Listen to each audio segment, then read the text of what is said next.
वेदांत आणि रेवतीच्या प्रेमाची सुरुवात जशी सुंदर झाली होती तशीच ती हळूहळू अधिक मजबूत होत गेली. दोघेही आपल्या आपल्या कामात व्यस्त असले तरी एकमेकांसाठी वेळ काढणे त्यांनी कधीच सोडले नाही. वेदांत आता प्रत्येक निर्णय घेताना रेवतीचा विचार करायला लागला होता, कारण तिचं मत त्याच्यासाठी खूप महत्त्वाचं झालं होतं. रेवतीला देखील वेदांतमध्ये फक्त एक यशस्वी व्यावसायिक दिसत नव्हता, तर एक समजूतदार आणि मनाने प्रामाणिक माणूस दिसत होता. काळ पुढे सरकत होता आणि त्यांच्या नात्याची गाठ अधिक घट्ट होत चालली होती. एक दिवस वेदांतने रेवतीला आपल्या कुटुंबाशी भेटायला नेण्याचा निर्णय घेतला. त्याच्या मनात थोडीशी भीती होती, कारण त्याचे कुटुंब पारंपरिक विचारांचे होते आणि त्यांना आपल्या मुलासाठी श्रीमंत घरातील मुलगी हवी होती. पण तरीही वेदांतला आपल्या प्रेमावर पूर्ण विश्वास होता, म्हणून त्याने धाडसाने रेवतीला आपल्या घरी नेले. वेदांच्या घरी पोहोचल्यावर सुरुवातीला वातावरण थोडं तणावपूर्ण होतं.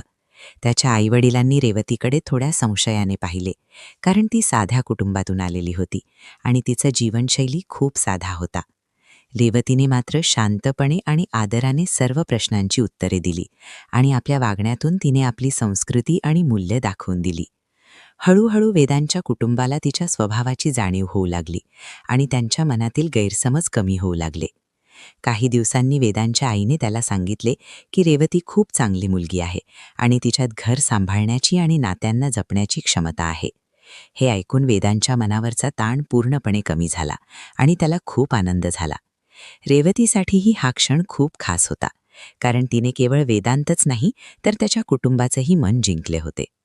दरम्यान वेदांच्या व्यवसायात एक मोठा प्रोजेक्ट आला, जो त्याच्या करिअरसाठी खूप महत्त्वाचा होता. या प्रोजेक्टसाठी त्याला परदेशात जावे लागणार होते आणि काही महिन्यांसाठी भारतापासून दूर राहावे लागणार होते.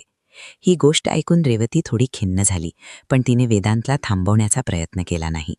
तिने त्याला प्रोत्साहन दिले आणि सांगितले की तुझं स्वप्न पूर्ण कर, मी नेहमी तुझ्यासोबत आहे. वेदांत परदेशात गेला आणि कामात पूर्णपणे व्यस्त झाला, पण तरीही तो रोज रेवतीशी बोलण्याचा प्रयत्न करत होता. दोघेही एकमेकांची खूप आठवण काढत होते, पण त्यांनी आपल्या नात्यात अंतर येऊ दिलं नाही. रेवतीनेही स्वतःच्या करिअरवर लक्ष केंद्रित केलं आणि आपल्या कौशल्यांमध्ये सुधारणा केली. काही महिन्यांनंतर वेदांत परत आला आणि त्याने आपल्या प्रोजेक्टमध्ये मोठं यश मिळवलं होतं. तो थेट रेवतीला भेटायला गेला आणि तिच्यासमोर उभा राहून